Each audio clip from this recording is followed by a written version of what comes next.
আমি পার্থ। ভিডিওর শুরুতে সবাইকে জানাই শুভেচ্ছা, অভিনন্দন, বড়দের প্রণাম।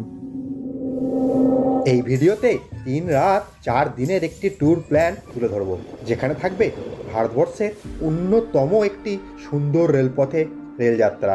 চিলাপাতার জঙ্গলের গহীনে অবস্থিত ছবির মতো সুন্দর ফরেস্ট বাংলোতে থাকা, ইতিহাসের পাতা থেকে তুলে আনা ঐতিহাসিক কোচবিহারের রাজবাড়ি দর্শন। বর্তমানের নতুন নিয়ম অনুযায়ী জঙ্গল সাফারি বুক করার পদ্ধতি, সাফারির খারাপ দিক কি আছে তুলে ধরবো, হাতি সাফারি বুক করার নিয়ম ও সাথে কত খরচা হবে। এছাড়াও অনতি দূরে হুনসিলিং হয়ে ভুটান ভ্রমণ, কিভাবে ভুটান ভ্রমণের পারমিশন পাবেন, ভারতীয় গাড়িতে কিভাবে ভ্রমণ করতে পারবেন, আর কি ডকুমেন্টস সাথে লাগবে, জলদাপাড়ায় জিপ সাফারি করলে কি কি খারাপ অভিজ্ঞতা হলো। এছাড়াও রাজা ভাত খাওয়ার রাস্তায় কি সত্যি প্রতিদিন হাতি বের হয়, বক্সায় জঙ্গল সাফারির নিয়মই কি আছে, জয়ন্তী নদীর বক্ষ দিয়ে মহাকাল দর্শন ও ডুয়ার্সের আমাজনে নৌকা বিলাস। এত কিছু থাকছে এই ভিডিওতে। কথা দিচ্ছি প্রাকৃতিক সৌন্দর্যের সাথে সাথে সমস্ত ইনফরমেশন আমি তুলে ধরবো এই ভিডিওতে। যদি ভিডিওটি ভালো লাগে অবশ্যই চ্যানেলটি সাবস্ক্রাইব করে সাথে থাকবেন। তাহলে শুরু করা যাক।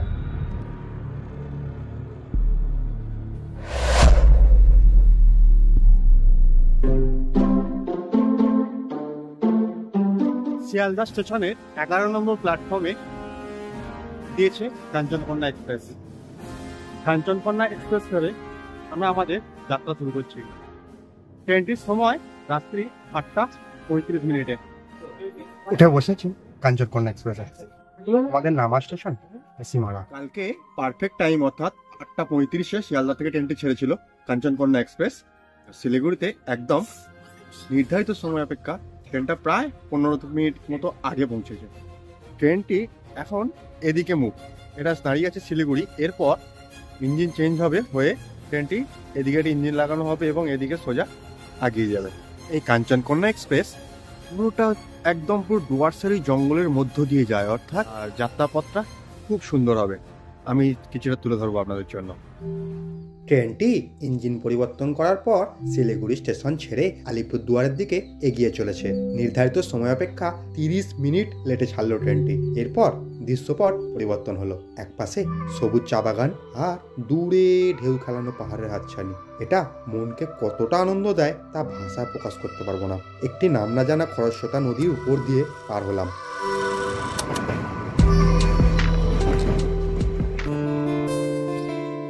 তারপর আমরা প্রবেশ করলাম মহানন্দা ফরেস্টে। দুদিকে সবুজ জঙ্গলের মধ্যে ট্রেনটি দু একটি স্থানে সুন্দর বাঁক নেয়, যা দেখতে দারুণ লাগে। এরপর আরও একটিবার সুন্দর বাঁকের দৃশ্য আমাদের দেখার সৌভাগ্য হয় ও আমরা পাহাড়ে বেশ কাছে এসে উপস্থিত হই। এখন দৃশ্যপট আরও সুন্দর, আরও মনোরম।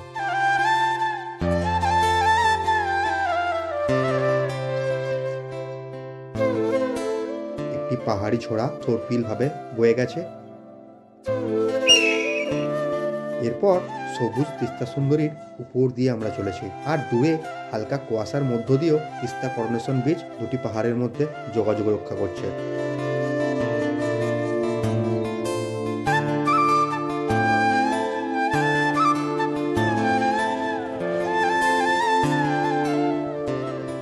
ছোট টানেলে প্রবেশ করলো ট্রেনটি, যা থেকে বুঝলাম আমরা সেবক এসে গেছি।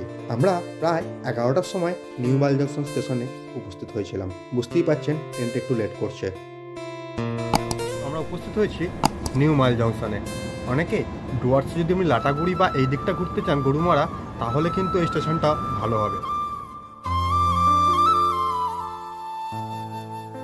এতক্ষণে এই সুন্দর জার্নি উপভোগ করার পর নিশ্চয়ই বুঝে গেছেন কেন বলেছিলাম ভারতের অন্যতম সুন্দর রেলপথে রেলযাত্রা হবে এটি।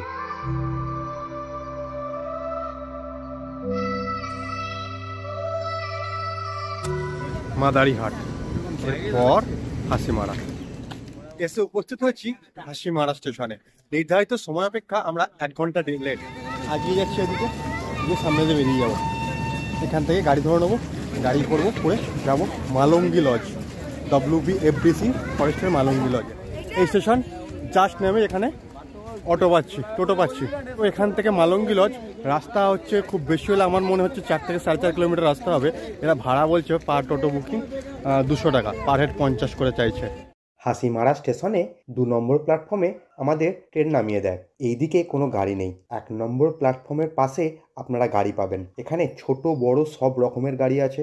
ভাড়া 500 থেকে 600-র বেশি হবে না। যাই হোক, আমরা টোটো ভাড়া করে আগিয়ে যাই। যাওয়ার পথে রাস্তার পাশে আই লাভ হাসিমারা লেখা চোখে পড়লো। এরপর সামনে দিয়ে একটি যুদ্ধবিমান উড়ে গেল। এইভাবে দেখতে দেখতে আমরা WPFDCর মালঙ্গি লজে পৌঁছে যাই। মালঙ্গি লজ খুব সুন্দর, দারুণ লোকেশনে অবস্থিত, একদম জঙ্গলের মধ্যে অবস্থিত। এখানে ডিলাক্স ও সুপার ডিলাক্স এই 2 রকমের রুম আছে। ভাড়া যথাক্রমে 2000 ও 3000 টাকা। রুম কন্ডিশনের খুব বেশি পার্থক্য নেই। বুকিং হয় WPFDCর ওয়েবসাইট থেকে। মালঙ্গি লজের একটি সম্পূর্ণ ভিডিও আমি করেছি, যেটা এই ভ্রমণের ঠিকানা চ্যানেলে আপনারা পেয়ে যাবেন। উপরে আই বটন থেকে ক্লিক করে অথবা ডেসক্রিপশন থেকে দেখে নিতে পারেন। এবার আমাদের গন্তব্য হবে কোচবিহার রাজবাড়ি, কোচবিহারের মদনমোহন মন্দির আর সাগর দিঘি। অর্থাৎ আমরা আজকেই দুপুরের পর লাঞ্চের পর এটার জন্য বেরোচ্ছি। এই বোলেরো এটি করে আমরা আপাতত কোচবিহার চলেছি। 9 সিটার গাড়ি, এর জন্যে ভাড়া নিচ্ছে 3000 টাকা। গাড়ির ব্যবস্থা এই মালঙ্গি লজ, এখানেই যারা আছেন ওনারা ব্যবস্থা করে দেবেন। বাইরের গাড়ি লাঞ্চের পর বেশি সময় নষ্ট না করে আমরা 3টের সময় বেরিয়ে যাই। মালঙ্গি লজ থেকে বেরিয়ে প্রায় কিছু কিমি বেশ গভীর জঙ্গল পড়ে। এরপর কোদালবস্তি ফরেস্ট চেকপোস্ট পড়ে। পিছনে কোদালবস্তি ইকো ট্যুরিজম সেন্টারের গেস্ট। এখানে আমরা কি করছি, কালকে যেহেতু আমরা জঙ্গল সাফারি করব, আজকে এখানে বুকিংটা করে নিচ্ছি। এখন জঙ্গলে অনলাইন বুকিং হয় না, আমরা ডকুমেন্টটা জাস্ট আধার কার্ডের জেরক্স এখানে জমা দিয়ে যাচ্ছি। কোচবিহার থেকে ফেরার সময় টাকাটা পেমেন্ট করে দেবো। এখানে বুকিং বলতে শুধু গাড়ির ভাড়া 1500 টাকা চার্জ, আর হচ্ছে একজন গাইড থাকবে, গাইডের চার্জ 350 টাকা। এটাই, আগের মতো ওইরকম কোনো সিস্টেম নেই আর। আমাদের গাড়ি জলদাপাড়া গভীর অরণ্যের মধ্য দিয়ে ছুটে চলেছে। কোচবিহারের দূরত্ব এখান থেকে 48 কিমি। আমাদের চারপাশে সবুজের অপার বিস্তার, দুপাশে সুউচ্চ শাল আর গর্জন গাছের সারি। তাদের ফাঁক গলে সূর্যের সোনালি ছটা ছড়িয়ে আছে। বাতাসে বুনো গন্ধ, দূর থেকে ভেসে আসছে নাম না জানা পাখির ডাক। কখনো হঠাৎ দেখা মিলছে হরিণের দৌড়, গাড়ির চাকার শব্দ, সঙ্গে রোমাঞ্চকর নিস্তব্ধতা। প্রকৃতির এক অপরূপ ক্যানভাসের মধ্য দিয়ে আমরা আগিয়ে চলেছি, যেখানে প্রতিটা বাঁকেই লুকিয়ে আছে বিস্ময়ের নতুন গল্প। এইভাবে 1 ঘন্টার পর আমরা কোচবিহার এসে উপস্থিত হয়েছি কোচবিহার। এখানে আমরা ঘুরে দেখবো আপাতত কোচবিহার রাজবাড়ি।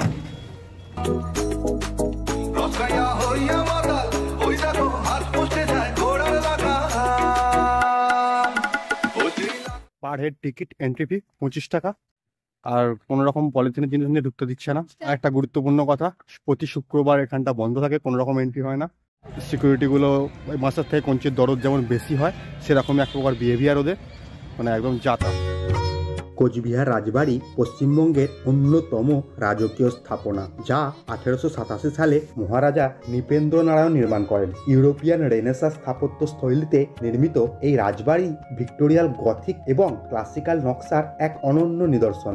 বিশাল গম্বুজ সহ সুসজ্জিত দরবার হল এবং মার্বেল অলঙ্করণে এই রাজকীয় গৌরব প্রতিফলিত হয়। কোচবিহার ভ্রমণে এটি একটি আবশ্যিক দর্শনীয় স্থান। শৈল্পিক সৌন্দর্য ও ঐতিহাসিক গুরুত্বে ইহা বাংলার গর্ব ও উত্তরবঙ্গের অন্যতম প্রধান আকর্ষণ। এটি কোচবিহার রাজবাড়ির সামনে, যদি রং ফং ঠিকঠাক থাকে দেখতে সুন্দর লাগবে, এ নিয়ে কোনো সন্দেহ নেই। এই রাজবাড়িকে যদি আমি দুটো পার্টে ভাগ করি, অর্থাৎ এর দিকে মুখ করে দাঁড়ালে আমরা লেফট সাইড আর রাইট সাইড। লেফট সাইডটা নো এন্ট্রি আছে, কাউকে ঢুকতে দিচ্ছে না। আর রাইট সাইড আছে সংগ্রহশালা, যেখানে রাজার বিভিন্ন রকমের ওই দোনালা বন্দুক থেকে শুরু করে খেলার জিনিস, কিছু মূর্তি দেখলাম, সমস্ত কিছু রেখেছে এরা, পরে সাজিয়ে রেখেছে লোককে দেখানোর জন্য, মানে জাস্ট একটা মিউজিয়াম টাইপের করতে চেয়েছে এই ডান দিকটা। আর বাঁ দিকটা নো এন্ট্রি। এই হলো রাজবাড়ি। ভিতরে ক্যামেরা সম্পূর্ণভাবে নিষিদ্ধ, ক্যামেরা কোনো অ্যালাও না, যা করার এই বাইরে। ভিতরের পরিবেশটা খারাপ লাগবে না, ভালো লাগবে, একটু পার্ক মতো পরিবেশ। সামনে একটা পুকুর আছে আর প্রচুর লোক আসছে, আর ব্যাকগ্রাউন্ডের রাজবাড়িটা একদম কোচবিহার বাজারে, খারাপ লাগবে না। কোচবিহার রাজবাড়ি দেখে এবার আমরা যাব মদনমোহন মন্দির দেখতে। এসে উপস্থিত হয়েছি মদনমোহন মন্দির। কোচবিহার রাজবাড়ি থেকে মদনমোহন মন্দির খুব বেশি দূরে না, অর্থাৎ সামনে। গেটে প্রবেশ করে এখানে জুতো রাখার জায়গা, এখানে জুতো রেখে এই সামনে মদনমোহন মন্দির। মেন রোডের এক পাশে এই মন্দিরটি ও অন্য পাশে মদনমোহনের পুষ্করিণী অবস্থিত। মন্দিরের মেন গেটের পাশেই পার্কিং এরিয়া। পার্কিং চার্জ অবশ্য 50 টাকা। কোচবিহারের মহারাজা নৃপেন্দ্র নারায়ণের সময়ে এই মন্দির নির্মাণ হয়। ইহার স্থাপত্যে রাজস্থানী ও বাংলার সংমিশ্রণ দেখা যায়। মূলত ইন্দো সার্সেনিক শৈলী পরিলক্ষিত হয়। এখানে শ্রীকৃষ্ণ মদনমোহন রূপে পূজিত হন। রাস পূর্ণিমা এই মন্দিরের সবথেকে বড় উৎসব। এছাড়াও দোল পূর্ণিমা ও জন্মাষ্টমী পালিত হয় মহা ধুমধাম। সময়টা 5:30। দাঁড়িয়ে আছি মদনমোহন মন্দির। এখানে এসে আমাদের পার জুতো 2 টাকা দিয়ে রাখতে হচ্ছে, কিছুই না, জুতোগুলো রেখে ঢুকতে হচ্ছে। এটা করতেই পারছেন। আর যদি মনে করেন এই টাকাটাও সেভ করবো, সামনেই গাড়ি পার্কিং, একদম গেটেই থাকছে গাড়ি, গাড়িতে জুতোটা জাস্ট খুলে চলে। এটা হচ্ছে কোচবিহার মদনমোহন মন্দিরের সামনে মন্দির চারটারই পুকুর, মন্দিরের পুকুর। স্থানীয় লোকের বা ড্রাইভারের বক্তব্য সাগরদ্বীপে নাকি এরকম, এর থেকে খুব বেশি সুন্দর না, একই রকম এরকম একটা জাস্ট দিঘি, তার চারপাশে আলো লাগানো আছে। তাই আমরা আপাতত ওটা পছন্দ করছি, আর এখানেই একটু সময় কাটিয়ে বেরিয়ে যাবো। এরপর আমরা ফিরে যাই মালঙ্গি লজের ক্যান্টিনে নৈসাহার শেষ করে নিদ্রাদেশে গমন করি। কাল খুব সকালে অর্থাৎ 6:30-এ ফার্স্ট স্লটে আমরা চিলাপাতা সাফারি করব। তো সুপ্রভাত। আজকে ফার্স্ট স্লটে চিলাপাতা সাফারি করব। তো আমরা যে সাফারি করব সেটা এই কোদাল বস্তি প্রান্ত থেকে একটা জিপসিতে ধরবে। আপনার হচ্ছে 6 জন করেই ম্যাক্সিমাম উঠতে দেয়। এর 1500 টাকা জিপসি, আর হচ্ছে 350 টাকা গাইড চার্জ। বর্তমানে এখানে নতুন বুকিং সিস্টেমটি হচ্ছে আপনাকে অফলাইনই করতে হবে, অনলাইন এখন বন্ধ আছে। ফর্ম এই উল্টো দিকে, আমার উল্টো দিকে চায়ের দোকান থেকে পেলাম, এখান থেকে ফিল আপ করে জাস্ট উল্টো দিকে এখানে চেকপোস্টের অফিস আছে, এখানে জমা দিচ্ছে। জমা দিয়ে ফিস পেমেন্ট করলে গল্প শেষ। বর্তমানে এখানে পারমিশন করানোর জন্য আপনাদের প্রত্যেকের আধার কার্ডের জেরক্স এখানে অফিসে জমা দিতে হবে। তো আধার কার্ডের জেরক্স মাস্ট। এখান থেকেই সাফারি শুরু হয়, আর আমরা জিপসিতে চড়ে বসলাম। এরপর পিচের রাস্তা দিয়ে আমরা এগিয়ে যাই, যা আমাদের মোটেই ভালো লাগেনি। অর্থাৎ পিচের রাস্তায় সাফারি কাম্য নয়। যাই হোক, কিছুটা পথ অগ্রসর হওয়ার পর ডান দিকে জঙ্গলে একটি হাতির পাল দেখতে পেলাম।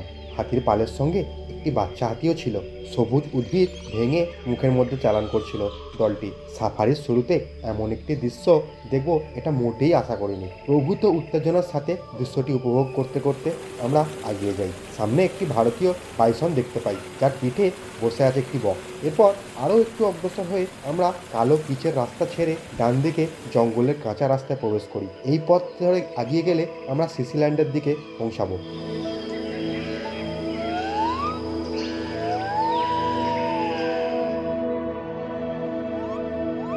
চিলাপাতা জঙ্গল সাফারি করছি। আমরা করছি মূলত কোদালবস্তি এন্ড থেকে। এখানে আরো একটি সাফারি হয়, যেটি হয় আপনার হচ্ছে একদম চিলাপাতার এন্ড থেকে, অর্থাৎ এদিকে কোদালবস্তি এন্ড, চিলাপাতা এন্ড থেকে আরেকটি সাফারি হয়, ওটা করতে পারেন। একই ব্যাপার, ঘুরে সে একই জায়গায় আসে মেন পিচ ধরে। তো আপাতত জঙ্গলের মধ্যে দিয়ে চলেছি। ইতিপূর্বে আমরা এক পাল হাতি আর এক পাল বাইসনের দেখা পেয়েছি। সিসিল্যান্ডে হয়ে আমরা আরো ওদিকে এগিয়ে চলেছি। ওই দূরে এটি গন্ডারের পিঠে বক বসে আছে। ফাঁকা জায়গায় বাইরে হলে দেখতে পাবেন, ওই যে যাচ্ছে। আমার ডান দিকে পুরো পুন্ডি গাছের জঙ্গল, গাছগুলো বেশ উঁচু, অনেকটা উঁচু। এর ভিতরে যদি হাতিও থাকে সহজে দেখা যাবে না, এতটাই বড়। মানে জাস্ট হয়তো উপরটা আমরা দেখতে পাবো, আর এই দিকটা পুরো জঙ্গল, দেখি কিছুই দেখতে পাই। এই যে ওয়াচ টাওয়ারে, এই ওয়াচ টাওয়ারের উপরে উঠে দেখার চেষ্টা করব। যেহেতু এটা বিস্তীর্ণ জঙ্গল, এখানে গন্ডার থাকার সম্ভাবনা প্রবল হয়।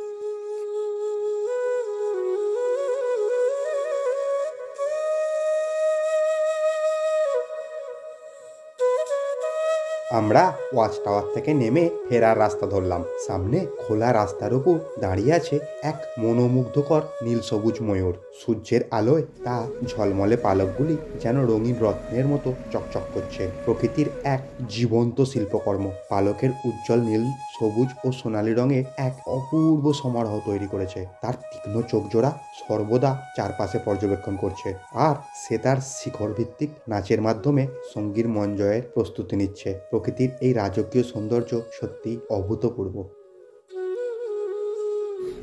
চল চল।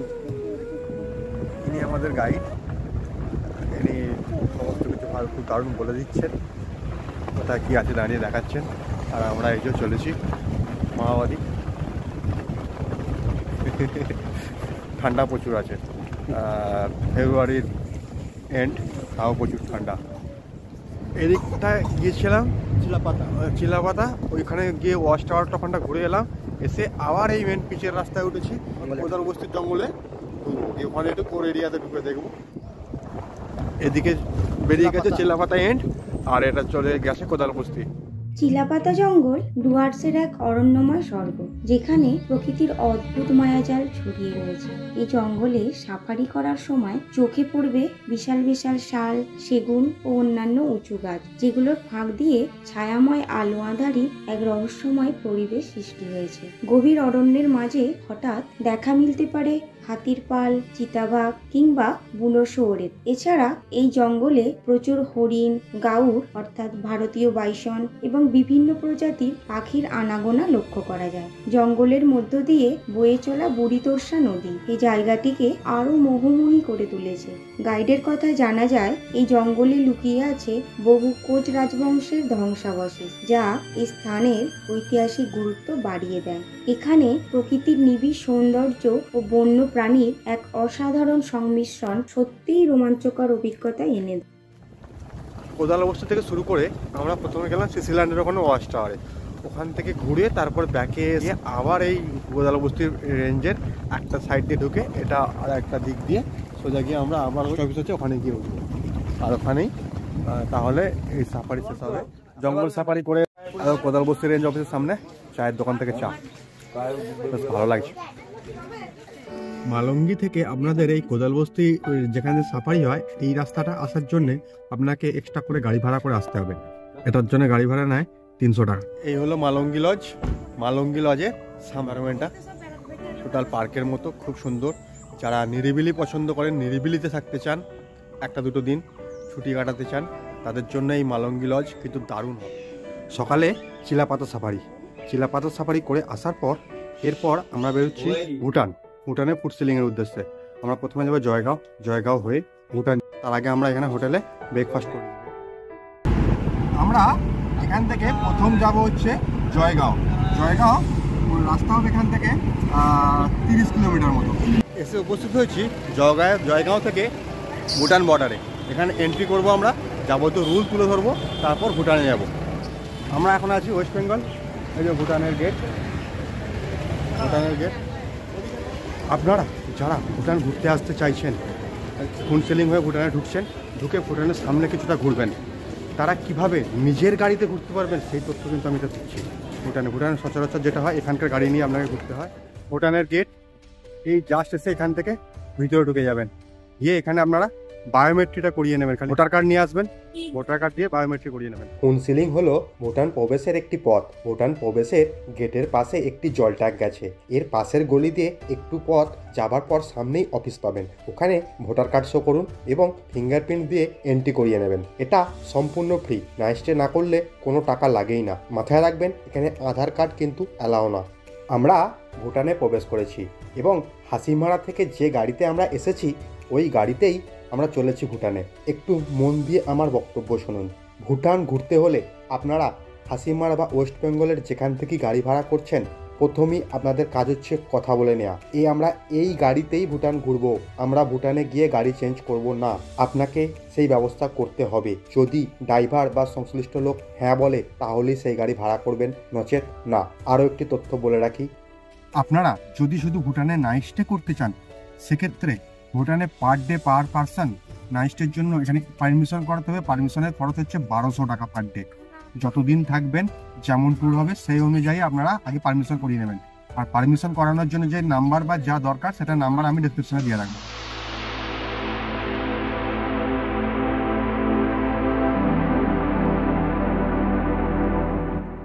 এবার বলি ভুটানে কোথায় কোথায় ঘুরবেন, কি কি ঘুরবেন, সেগুলো আস্তে আস্তে আপনাদের সামনে তুলে ধরছি। আমরা এখন তোরসা নদীকে ক্রস করে ভুটান পাহাড়ে চলেছি। আমাদের প্রথম গন্তব্য হবে তোরসা নদীর উপরে হ্যাঙ্গিং ব্রিজ। ভুটান ফুনসিলিং থেকে জাস্ট কিছুটা আসলেই, বেশ কিছু কিলোমিটার আসলেই এখানে পাবেন হ্যাঙ্গিং ব্রিজ। আমাদের হ্যাঙ্গিং ব্রিজটাই আমরা দেখবো, দেখাচ্ছি।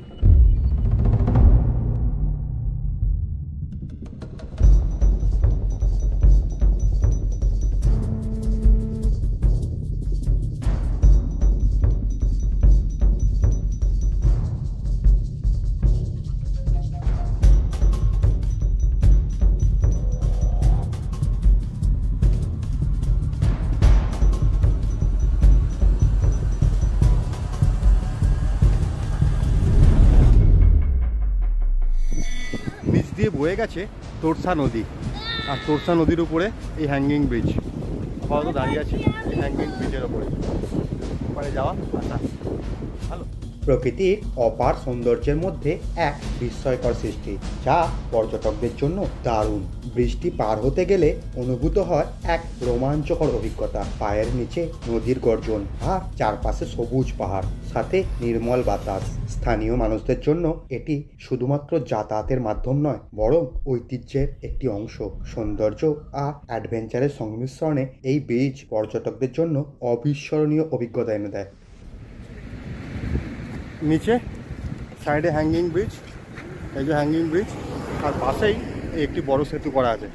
এই সেতুটা দিয়ে আমরা আপাতত যাচ্ছি, ওটা দিয়ে এলাম, এটা দিয়ে যাচ্ছি। আর এই ব্যাকগ্রাউন্ডে পিছন দিকে ভুটান পাহাড়, আর নিচ দিয়ে বয়ে গেছে তোরসা নদী। আর একটা জিনিস আমি তুলে ধরতে চাইবো, এই তোরসা নদীতে কিন্তু রিভার রাফটিং হয়।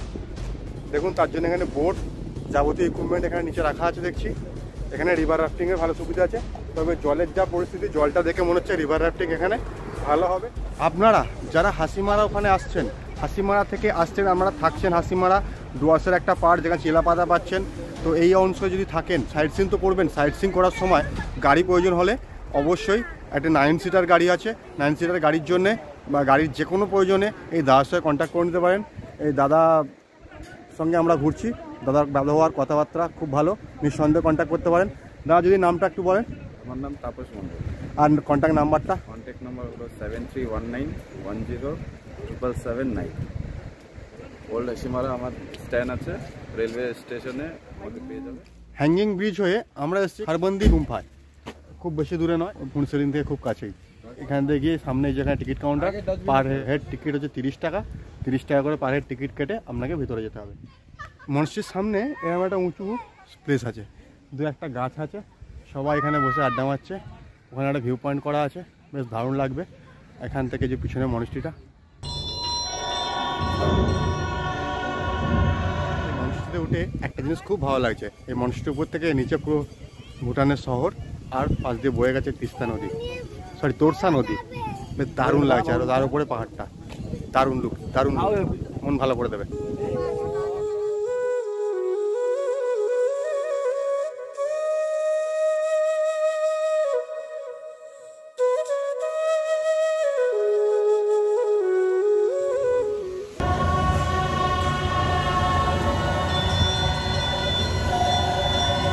ভুটানে এসে আপনারা অনেকগুলো স্পট ঘুরছেন, যেমন এখানে বেশিরভাগই হচ্ছে মনেস্ট্রি, বেশিরভাগই মনেস্ট্রি। একটা মনেস্ট্রি, আরও নিচে মনেস্ট্রি আছে।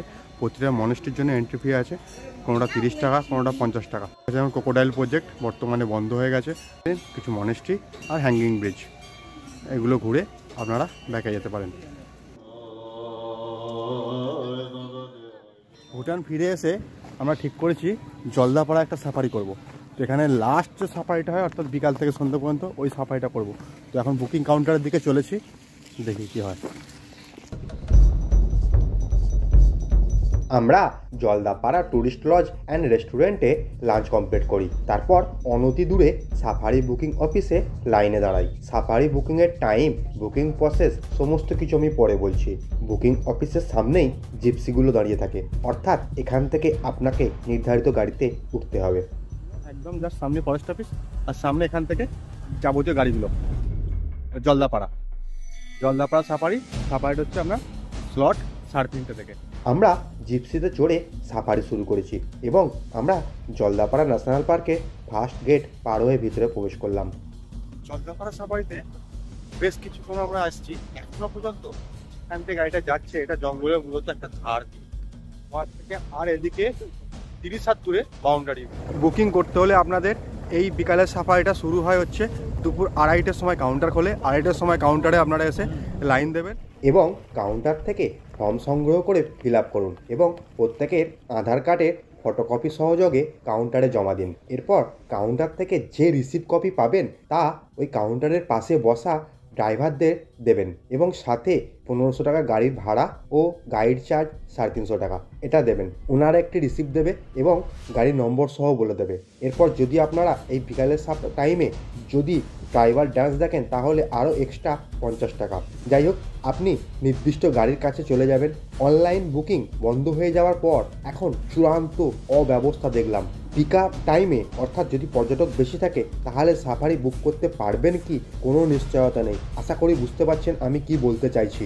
আর হাতি সাফারি করতে হলে অবশ্যই আপনাকে আগের দিন সন্ধ্যে 6টায় বুক করতে হবে। Process same. সাফারি স্লট মোটামুটি সব জঙ্গলেরই ওই সকালের দিকে 3টে স্লট হয়। আর এই বিষয়ে যে কোনো জিজ্ঞাসা থাকলে নির্দ্বিধায় আমাকে জানাতে পারেন। এখনো পর্যন্ত এতক্ষণ সাফারি করছি, জঙ্গলের মধ্যে এখনো ঢুকিনি। টোটালি যা হচ্ছে জঙ্গলের আউটসাইড দিয়ে যাচ্ছি প্রায়। একটা কি এই সাফারি মাত্র। তবে ময়ূর প্রচুর আছে, ময়ূর প্রচুর দেখছি, অনেক ময়ূর পেছন তলা দেখতেও পাচ্ছি। এখান থেকে ঘুরে এলাম, এসে এখানে একটা খেলার মাঠের পাশ দিয়ে এলাম। খেলার মাঠে অনেক লোক খেলা করছে, সেটা সাফারির মধ্যে পড়ে নাকি জানি না। খেলা হচ্ছে, এখান থেকে জঙ্গল সাফারি করছি আমরা। ওই সামনে এসে নাকি পেলাম ইস্ট ওয়েস্ট গেট, জঙ্গলপাড়ার নাকি সেকেন্ড গেটটা।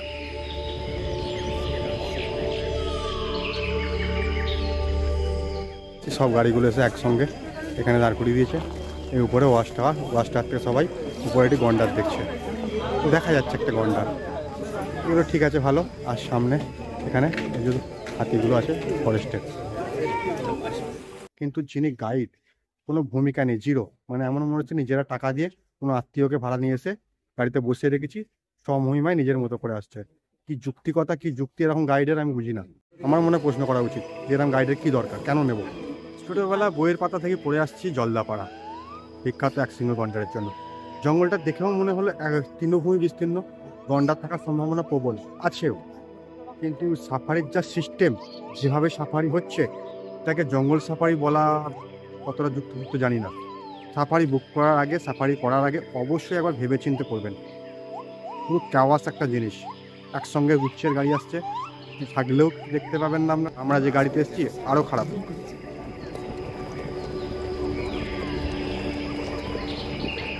এরপর আমরা এসে উপস্থিত হই জলদাপাড়ার হৃদয়ের অন্তরে, যেখানে কিছুদিন আগেও সবুজ প্রকৃতির মাঝে শান্তি ও আরামের স্বর্গস্বরূপ হলং বাংলোটি উপস্থিত ছিল। এখন এখানে ছোট বাগান ও বন্যপ্রাণীর জন্য নির্মিত শুধু সল পিটগুলো রয়ে গেছে। হলং বাংলোর ধ্বংসাবশেষ সম্ভবত, ওরা চিহ্ন এখনো বর্তমান। ওই সামনে সলপিট আছে, ওদিকে যাই।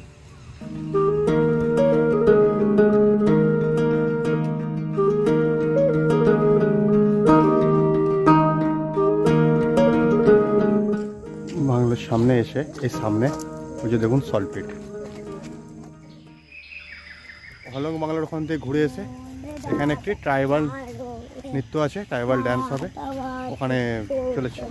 এর জন্য আমরা এক্সট্রা নেবে 50 টাকা।